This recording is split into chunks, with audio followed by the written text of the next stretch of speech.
Consider this a shoyu instant ramen special. Shoyu is soy sauce. It's the most widely available ramen in Japan. And I've got 4 shoyu instant ramen from around the country. This includes Hachioji, Kyoto, Sano, and also Wakayama. I'll be letting you know how each of them taste, ranking them, and also filling you in on what makes their regional soy sauce ramen unique.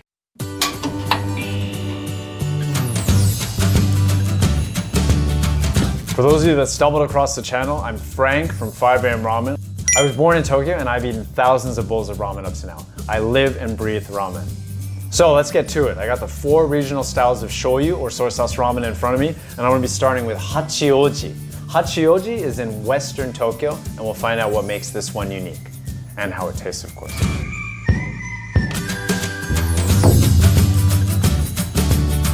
This first bowl is coming from the company Nissin, and it's part of their Men Nippon series. It's cool, on the packaging they've even got a little history about Hachioji ramen. To give you a quick breakdown, Hachioji is way out in the west of Tokyo, and their ramen started in the 1950s. It's a shoyu ramen that features diced onions, or tamanegi.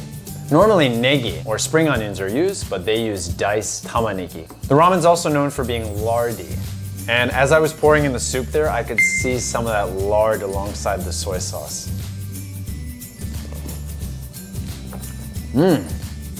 It's a nice soy sauce flavor that's a little bit sweet, and it's got a nice amount of fattiness coming from that lard in the packet. I like the little touches, the 2 sheets of seaweed and also the tamanegi. And of course, you don't get the same crunchiness that you get with real tamanegi or onions. However, the taste is very close. We've got thin noodles that look to be of good quality.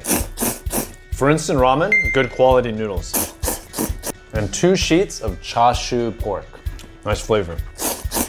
There we go, that's what I was waiting for. I was waiting for some of that memma or bamboo shoot crunch along with the onions. Perfect with the noodles. It's nice, when you get a spoonful of a soup, you also pick up all of those onions. Now we're gonna travel over to Sanno and see what their instant ramen tastes like. The biggest expectation there is their noodles. They're known for awesome noodles that are actually prepared with a bamboo stick. Let's see if the instant ramen can live up to that.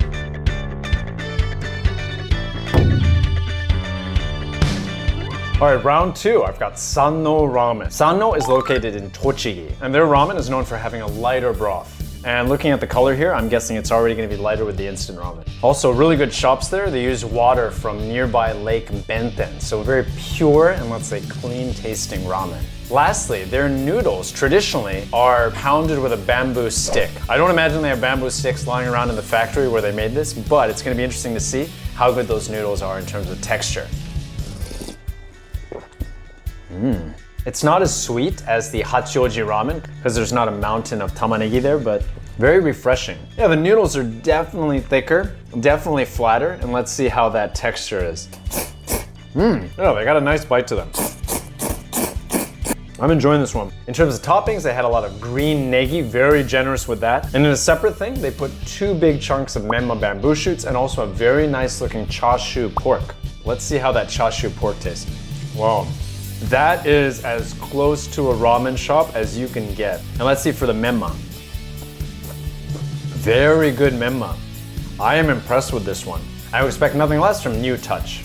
New Touch has great instant ramen, and they're made by a company called Yamadai.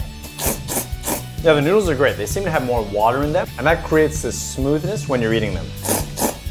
Excellence in instant ramen. Now for the next bowl, we're traveling over to Kyoto. Kyoto is of course Japan's ancient capital and one of their soy sauce ramen styles that features a lot of pork back fat.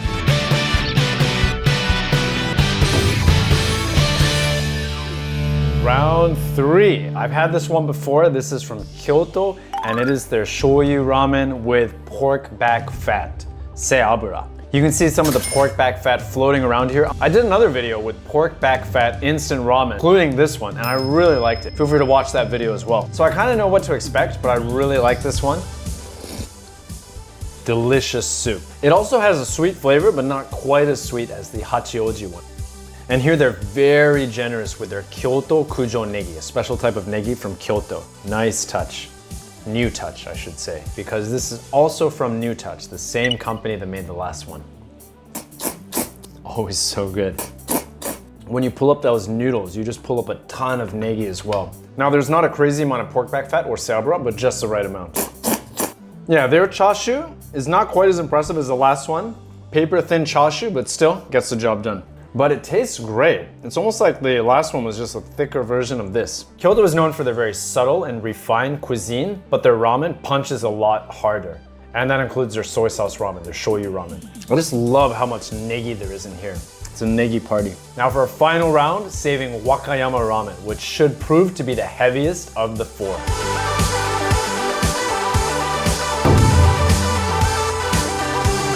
Instant Shoyu Ramen number 4. This is coming from Wakayama Prefecture. I've unfortunately never had the pleasure of visiting this prefecture, but on my to-do list. There are two styles basically of this ramen. One is clear and the other one is rich and murky. This one is definitely, based on the packaging, leaning towards the rich and murky style. That's why I said saving the heaviest for last. And they often use a tonkotsu or pork bone base for the broth. It does look the richest, I think, out of the 4. And that is definitely the case. With the other 3, they kind of had a similar flavor, even though they were different. This one stands out just because of its richness. Just looking at the soup, it's already much thicker. And they had a soup packet to add to that thickness. Yeah, it tastes very tonkotsu shoyu-y, but it's fantastic. Now the noodles in this style are often relatively thin. And here, yeah, they're thin, tiny bit flat. Let's see how it tastes with the noodles. That's good. The broth has this kind of like smokiness to it as well, and like a buttery kind of flavor. So just like the first one we had, this one is also coming from Nissin and part of their Men Nippon series. Now for toppings, we have a little bit of green negi, menma bamboo shoots, and also chashu, which I seem to have lost again. It was that paper thin chashu slice. If you find it, let me know. Really a bold flavor. And the most important topping is the naruto, or the fish cake. Very pretty, and this is what you often see on top of Wakayama ramen. And in Wakayama, they often call it chuka soba, not ramen. Chuka soba is just an old way of calling ramen. I've located the chashu pork. I still got some room, so I'm gonna bring you a bonus round.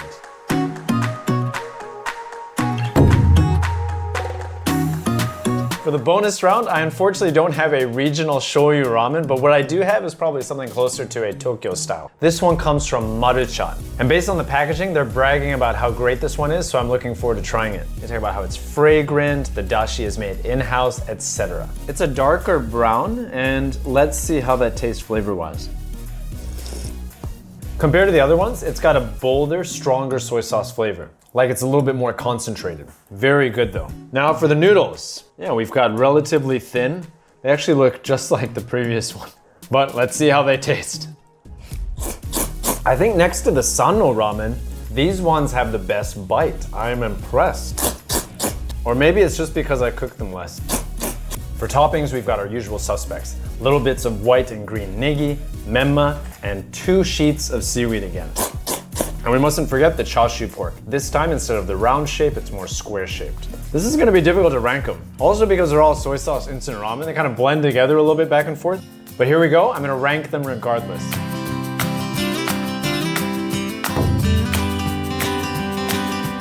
To be honest, I'm not sure why I had a banana leaf placemat either. Before I rank them, let me know in the comments below which one you want to eat the most.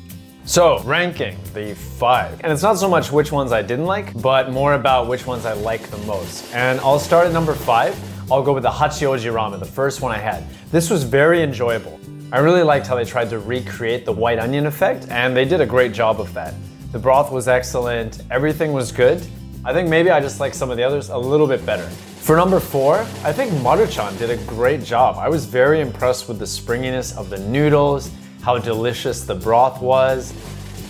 I think for number 3, I'm gonna go with the Kyoto Seabura Shoyu Ramen, or Shoyu Ramen with the pork back fat. What I really like about this one is there's just enough amount of pork back fat, and the negi in this one are fantastic. That leaves our next 2. I think for number 2, I'm gonna go with the Wakayama style. What I really liked about this one is how it stood out from all the others. The others had kind of a familiar, let's say relatively light, soy sauce or shoyu flavor. This one was rich and buttery, unlike any of the others. This was a good heavy bowl and a nice change up from the other ones. I really like the kamaboko that they put in the middle there too. Now that leaves our champion as the Sano ramen. I enjoyed the thicker, flatter noodles in this one, the relatively light broth. I enjoyed the flavor of it, really nice touches there. And the chashu pork was by far the most impressive of the 5. So for that reason, on the topping side of things, they did really well, and that is our champion. This is Frank from 5 AM Ramen, ready for a nap, and reminding you that Tokyo is the only city on planet Earth where you can have excellent instant shoyu ramen at 5 AM. Thank you for watching.